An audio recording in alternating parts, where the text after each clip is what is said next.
ए बाजार मझिला, अरे बाजार मझिला, अरे तू हई लई चलबै गोंडा बाजार मझिला, बाजार मझिला तू हई लई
बाजार मझिला तू हई चलबै।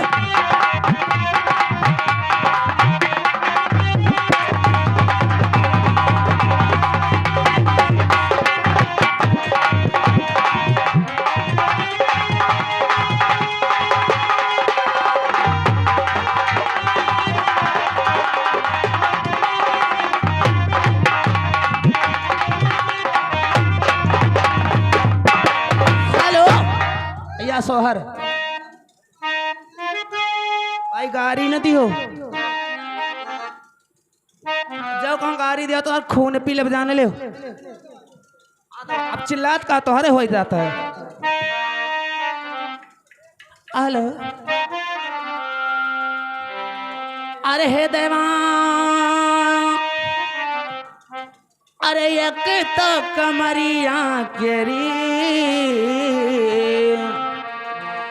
अरे हे देवा, अरे एक तो कमरिया केरी, पातरी दूसरे मादा रति करई, दूसरे मादा रति करई रे।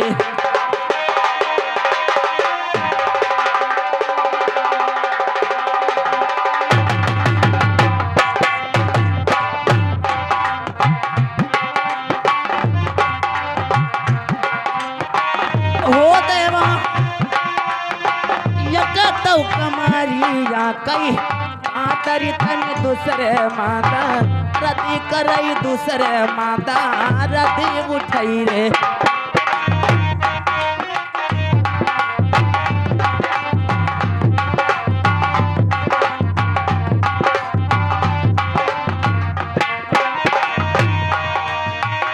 हे बहिनी एकता कमारिया के पातरी दुख तारंदा रद करई, दूसरे माता रद करई हो।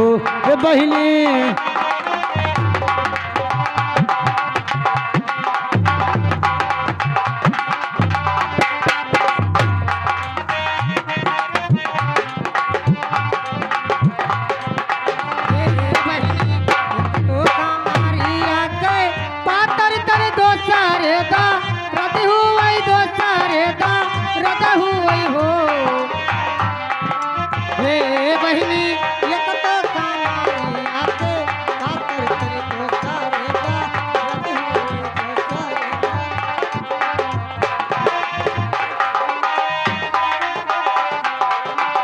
हेलो हेलो 11 रुपया कलम बना रहा है, गुप्त नाम से अपना नाम नहीं जाहिर करना चाहते, और उनके लिए हमारा कहना है, उनका कहना है कोई शुक्रिया, उसके बाद सोहर पूरा होना चाहिए।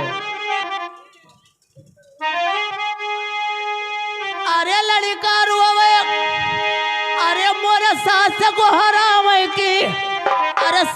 उठैना अरे दे बल मारे सैया उठैना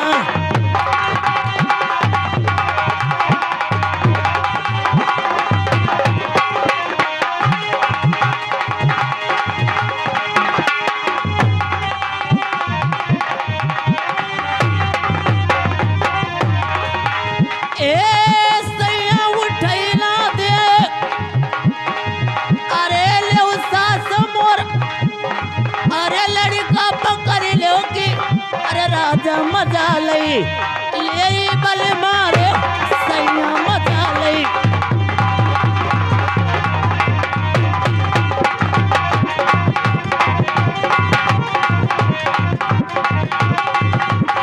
हेलो हेलो हेलो।